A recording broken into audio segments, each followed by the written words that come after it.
সমবায় কৃষি উন্নয়ন সমিতির নির্বাচন ঘিরে পুলিশের সঙ্গে সংঘর্ষ দৌলতাবাদে। বিস্তারিত খবর দেখুন বিজ্ঞাপনের পর। ছেলে বা মেয়ের ডাক্তার হওয়ার স্বপ্ন, কিন্তু পিছিয়ে যাচ্ছেন খরচের ভয়ে? তবে আজই যোগাযোগ করুন আমাদের সাথে। খুব কম খরচে রাশিয়ার সরকারি মেডিকেল কলেজ থেকে কিভাবে MBBS করাতে পারবেন তার সুলুক সন্ধান দেব আমরা।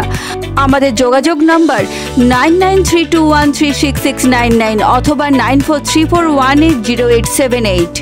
সরাসরি রাশিয়ান দূতাবাস থেকে কলেজের সঙ্গে যোগাযোগ করিয়ে দেব আমরাই। একই সঙ্গে বিদেশে উচ্চশিক্ষা ও MBBS ডিগ্রি লাভের সুযোগ যাতে হাতছাড়া না হয়, সময় থাকতেই যোগাযোগ করুন আমাদের সাথে। হাইকোর্টের নির্দেশে দৌলতাবাদের মহারাজপুর সমবায় কৃষি উন্নয়ন সমিতির নির্বাচনকে কেন্দ্র করে সংঘর্ষ উত্তেজনা এড়ানো গেল না। পুলিশের সঙ্গে ধুমধুমার। পুলিশ লাঠিচার্জ করে পরিস্থিতি নিয়ন্ত্রণে আনার চেষ্টা করে। ঘটনাটি ঘটেছে রবিবার মুর্শিদাবাদের দৌলতাবাদ হাই স্কুলের ভোট গ্রহণ কেন্দ্রে। আশেপাশে জড়ো হতে থাকে তৃণমূল ও কংগ্রেসের সমর্থক। কিছুক্ষণ পরে তৃণমূল ও কংগ্রেসের মধ্যে বচসা শুরু হয়। এরপরে হাতাহাতি শুরু করে। পরিস্থিতি নিয়ন্ত্রণে আনতে দৌলতাবাদ থানার পুলিশ লাঠিচার্জ করে। জানা গেছে দুপক্ষের 22 জন আহত হয়েছে। এই ঘটনায় পুলিশ 8 জনকে আটক করেছে। কি বলবো বলুন তো, শেষ থেকে শুরু করব না প্রথম থেকে শেষের দিকে যাবো, আমি তো নিজেই বুঝতে পারছি না। এই রাজ্যে কোনো নির্বাচন, একমাত্র লোকসভা বা বিধানসভা যেখানে মমতা ব্যানার্জির খুব হাত থাকে না, বাদ দিয়ে পৌরসভা পঞ্চায়েত সমবায় যাই হোক, সেখানে একটাই মাত্র লক্ষ্য, ধরো মারো, ভোট কারো, ভোটে জয়লাভ করো। এছাড়া কোনো তত্ত্ব পশ্চিমবঙ্গ সরকার মানুষের কাছে তারা উপস্থাপনা করতে পারেনি।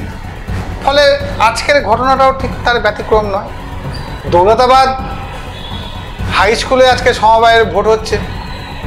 অনেক দিন আগের থেকেই শাসক দল জানে যে অন্ততপক্ষে এই সমবায় নির্বাচনে তাদের অবস্থা ভালো না, শাসক দলের অবস্থা ভালো না, শাসক দলের মানসিকতাও ভালো না। খুব স্বাভাবিক কারণে গতকাল রাত্রি থেকেই আমরা দেখলাম যে বহরমপুর পঞ্চায়েত সমিতির সভাপতি আইনুজ্জিন মণ্ডল তিনি বাইক বাহিনী নিয়ে গোটা এলাকাটাতে দাপিয়ে বেরিয়ে একটা ভোটারদের মনে একটা ত্রাসের সৃষ্টি করতে চাইছেন। পুলিশ অফিসারদেরকে জানানোর পর তারা বলতে চাইছেন, আমাদের ব্লক সভাপতি তারা ফোন করে জানিয়েছিল যে এই ধরনের বাইক বাহিনী ঘুরছে, এটা ভোটাররা বিচলিত হবে।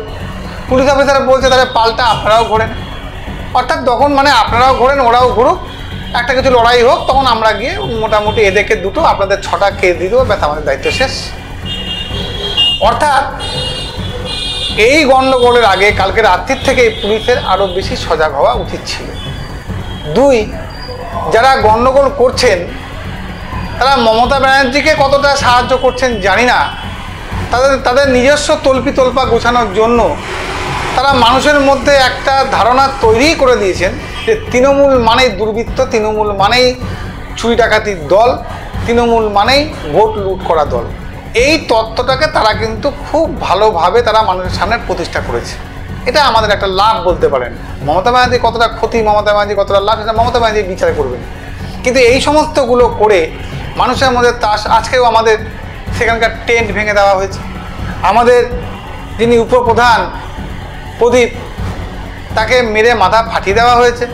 অর্থাৎ সমবায় নির্বাচন হয় যাই হোক, আমার তো মনে হচ্ছে আগামী দিনে তৃণমূল কর্মীদেরকে বা তৃণমূল নেতৃত্বকে কোনো বিয়ে বাড়ি বা জন্মদিনেও বোধহয় নিমন্ত্রণ করা ঠিক না। কারণ ওরা যেখানেই পৌঁছাবে সেখানে হয়তো দেখা যাবে ফার্স্ট ব্যাচে বসবো না লাস্ট ব্যাচে বসবো, এটা নিয়েও মারামারি লাগিয়ে দেবে। ফলে তাদেরকে মনে হয় এবার সামাজিক বয়কট করার এবার সময় চলে এসেছে। আমরা পুলিশ প্রশাসনকে বলতে চাইছি, বিগত দিনে বহরমপুর থানায় এরকম বহু নির্বাচন, বহু অভিযোগ জমা পড়েছে, এটা তার সঙ্গে একটা যোগ হচ্ছে। আপনাদের কি করণীয় অথবা আপনারা কতটা কি করতে পারবেন মেরুদণ্ড খাড়া করে, সেটা আমাদের সন্দেহ আছে। যদি কিছু করতে পারেন ভালো লাগবে। কি ঘটনা বলতে, ভোট আমাদেরকে ভোট দিতে যাতে দিচ্ছে না, আর রাস্তাতেই হচ্ছে বলছে স্লিপ দেন, ভোটের কার্ড দেন, দেখি কাকে ভোট দিবেন, এই বলে আমাদেরকে টিএমসি লোকেরা ধরছিল। কিন্তু আমি আপনারা স্লিপ দেখা কে, আপনারা কি কিসের জন্য দেবো, আপনারা কি অফিসার, কেন আপনাদেরকে দিব, এই বলে মারধর সেই আমাদের জোট প্রার্থী প্রদীপ কংগ্রেসের প্রার্থী প্রদীপকে মেরে নাক মুখ ফাটিয়ে দিয়েছে। আমাদের হচ্ছে আমাদেরই ছেলে এসির লোকেরা মেরে ফাটালো। কোনো নির্বাচন হচ্ছে প্রহসনে পরিণত হয়ে গেছে, পঞ্চায়েত নির্বাচন হোক, কোঅপারেটিভ নির্বাচন হোক বা সমবায় নির্বাচন, যে কোনো নির্বাচনই আজকে দখলদারি করে টিকে থাকার লড়াই চলছে।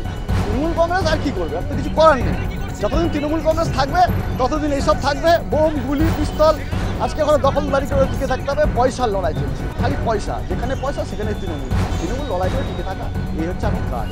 সামনে নির্বাচন যত আসবে তত এইসব দেখতে পাবেন, একমাত্র ফ্রেশ নির্বাচনেও তৃণমূলকে খুঁজে পাওয়া যাবে না। আতঙ্কে ভুগছে, ভয়ে ভুগছে, ভয় দেখিয়ে চমকে ধমকে সরিয়ে দেওয়ার চেষ্টা করে ভোট নির্বাচন করছে। এই নির্বাচন মানুষ পছন্দ করে না, এই নির্বাচন মানুষ দেখতে চায় না। গন্ডগোল তো আমরা তেমন কিছু বুঝতে পারছি না, এটা ভোট কেন্দ্র, কোনো জায়গায় না কোনো জায়গায় কিছু এরকম হয়, সেটা হয় আর গন্ডগোল তো না। ওরা দীর্ঘদিন থেকে এটাকে কুকুর বাসা করে রেখেছে, দীর্ঘদিন থেকে এখানে রোজগার ভয় আছে যে আমরা হয়তো আর পাবো না, তাই তার জন্য গন্ডগোল টাকা চলতেছে। কংগ্রেসের তরফ থেকে অভিযোগ করছে যে তৃণমূলের তরফ বহিরাগত থেকে নিয়ে এসে এখানে মিথ্যা কথা। 70% ভোট হয়েছে দেখুন, দেখলাম মানে মানুষ তাহলে স্বতঃস্ফূর্ত ভোট হয়েছে, ভেতরে কোনো রকম ঘটনা কিছু করে জেতার বিষয়ে আশাবাদী 100%। দাস কাকে বলে, ভোট শুরু হওয়ার প্রথম থেকেই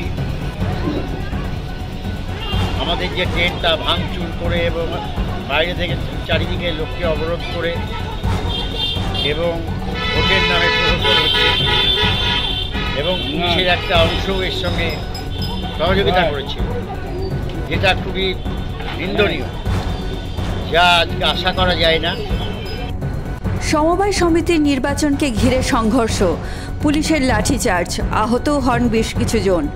নির্বাচনী ফলাফল: মোট 43টি আসনের মধ্যে কংগ্রেস বাম 39টি এবং তৃণমূল 4টি আসনে জয়ী হয়েছে। 8 বছর পর সমবায় সমিতির নির্বাচনে বাম কংগ্রেসের দখলে রইল সমবায় কৃষি উন্নয়ন সমিতি।